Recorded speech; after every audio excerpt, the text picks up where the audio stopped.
presensya ang siyang nawala.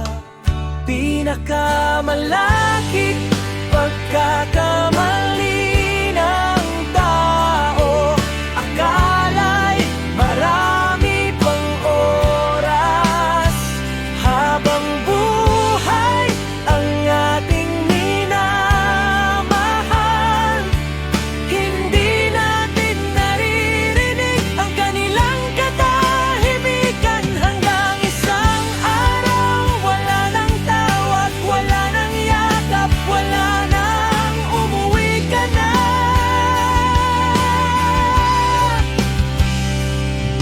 Saka natin mauunawaan,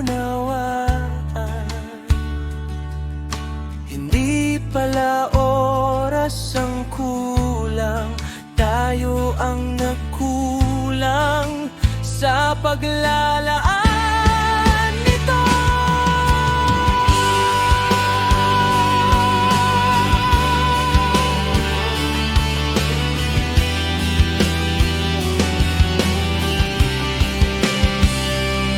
May mga bagay na muling nabibili,